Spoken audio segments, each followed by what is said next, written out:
discussing the fact that Shakuntala, who is a nature child, and when she got married to Dushyanta, who promised her to take along, what happened is when I mentioned this word irony, means something opposite happens, and there.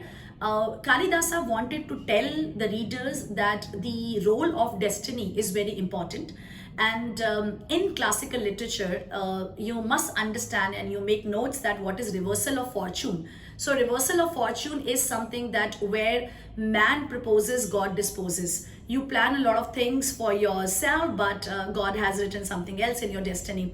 On one hand, where Shakuntala was very happy that the Shanta would come soon and would take her, what happened is that she was in her hermitage, and she meets Duvasa Rishi, and this Rishi got annoyed because Shakuntala somewhere disturbed his contemplation, the spiritual, I would say that attention he had on God. So this was disturbed, and he cursed Shakuntala that the man would forget Shakuntala, and like in whose love and emotions she was completely lost in, the curse will befall upon her, and the result of this curse would be the king would forget Shakuntala got scared and she asked for forgiveness, and in reverse, I would say Duvasa Rishi said the curse cannot be reversed. The only thing which was possible was that if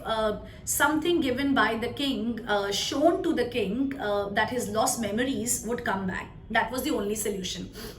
However, this is mentioned in the summary. You need to see my other video for basic summary. So I'll be discussing theme. What happened is that somehow or other Dushyanta failed to recognize Shakuntala when she goes to meet him.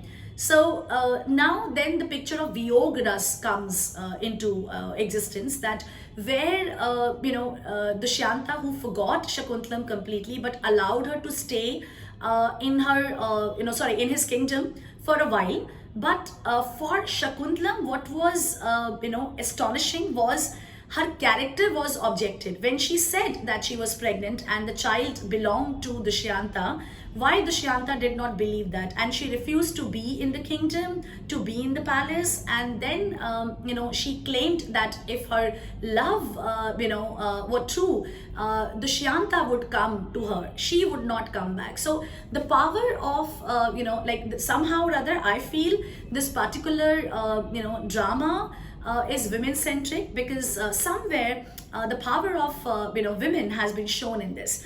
For a long time she was in Viyogras, which is known as separation, and somehow or other they meet in the end, and that's how the drama ends. But the major themes and motives are that when you have different circumstances, how a person remains stable, that is very important. Kalidasa, whichever work he offered, there was always didactic meaning in it, allegorical meaning in it. So when we discuss these two terms, didactic is meaningful, allegorical is hidden meaning in it, the way you go and watch your movies, right?